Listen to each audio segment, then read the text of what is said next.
This is the Last Chance Writers Club, and I'm Beth, a writer of adult gothic mystery and horror novels pursuing traditional publishing. Whoever you are, however long you've been writing, no matter how many rejection letters you have clogging your inbox or papering your walls, you always have one last chance to try again. At the start of 2024, after years of rejection, I gave myself one last chance to write a publishable novel. A year later, I had a novel I truly loved and a literary agent who loved it just as much. These are the questions I asked myself that changed everything for me. What if you wrote something completely different?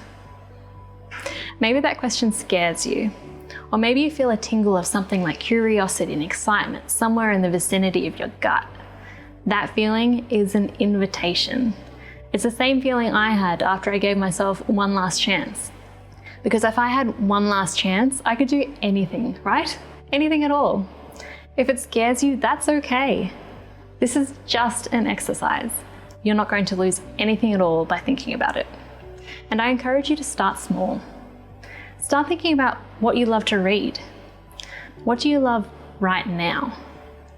Many of us started writing years ago, and we keep writing that same theme because it's easy and familiar and we have some small idea of what we're doing.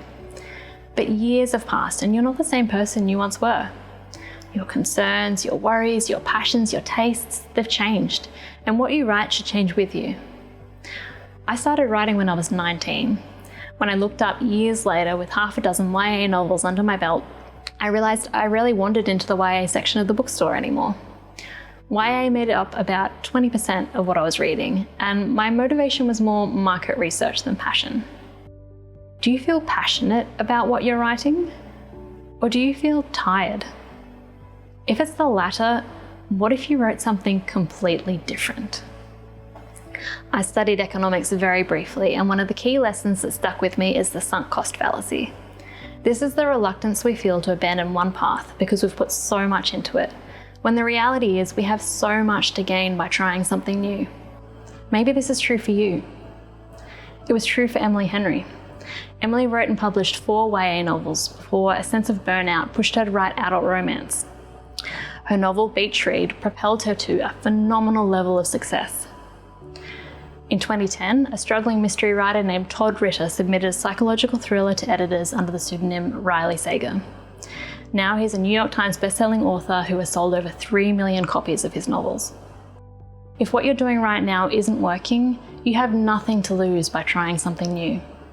I have an exercise for you. I want you to list the last 5 books you truly loved. Pause the video if you want and write them down. And then tell me, what genres are they?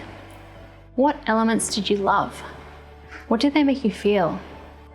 In 2022, author Laura Stephen gave herself one last chance to write a book that would make her a decent living. And it was that book, 15th, that sold in a major 6-figure deal and put a slingshot on her career. Her next book sold for 7 figures. Laura writes in her Substack, which I'll link below, that one of the most important elements for writing a book that would really break through was drilling down on what she wants readers to feel. And this started with how she felt when she read her favourite novels. And now let's look at you. What's something you've always wanted to write but never had the courage to try? What elements do you consistently love in the stories you read? How do you want to make people feel? Write that, friend. Write that. This is the Last Chance Writers Club. Next week, we're going to be talking writing to your strengths. In the meantime, remember, it's only your last chance if you decide it is.